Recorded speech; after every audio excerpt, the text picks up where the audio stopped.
दमानियांचं स्वस्त खताचं पार्सल कुणी रोखलं? पर्दाफाश होण्याच्या भीतीनं की नियमानं पार्सल परत? मुंडेंचा मोठा स्कॅम असल्याचा दमानियांचा आरोप. It is not about refund.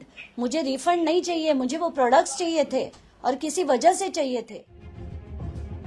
ऐकलं, सामाजिक कार्यकर्त्या अंजली दमानियांचा हा संताप आहे ॲग्रो बिग्रो या ई कॉमर्स कंपनी विरोधात. धनंजय मुंडे कृषी मंत्री असताना त्यांनी 350 कोटींचा घोटाळा केल्याचा आरोप अंजली दमानियांनी केला होता.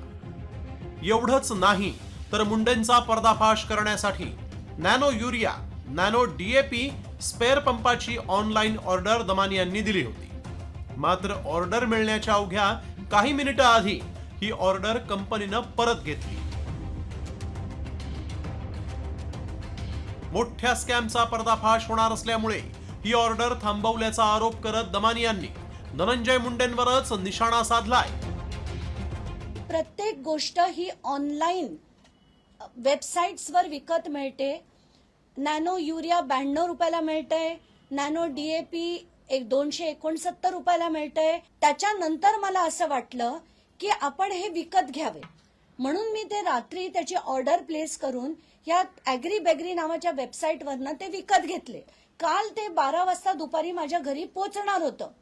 अचानकपणे ते रिटर्न गेलं. कॉलवर धडधडीतपणे मला सांगण्यात आलं की इफ्को कंपनीने हे थांबवलंय. खात्रीने मी सांगू शकते की हा धनंजय मुंडे यांचा स्कॅम आहे आणि मोठा स्कॅम आहे. दमानियांच्या आरोपांनंतर इफ्को कंपनीनं स्पष्टीकरण दिलं. ई कॉमर्स कंपन्यांना इफ्को कंपनीची उत्पादनं विकण्याचा अधिकार नसल्याचा दावा केलाय. कोणत्याही ई कॉमर्स प्लॅटफॉर्मला इफ्कोची उत्पादनं विकण्याचा अधिकार नाही. काही प्लॅटफॉर्म ही उत्पादनं अनधिकृतरित्या विकतात. एफसीओ परवाना किंवा इफ्कोचा ओ फॉर्म नसलेल्या संस्थेस इफ्कोच्या खत विक्रीस मनाई. कुणी बेकायदेशीर विक्री केल्यास कायदेशीर कारवाईचा इफ्कोला अधिकार. तर इफ्कोच्या स्पष्टीकरणानंतर मुंडेंनीही दमानियांवर पलटवार केलाय. ई कॉमर्स प्लॅटफॉर्म ग्राहकांना आकर्षित करण्यासाठी 5-10 बॉटल खरेदी करून डिस्काउंट देतात.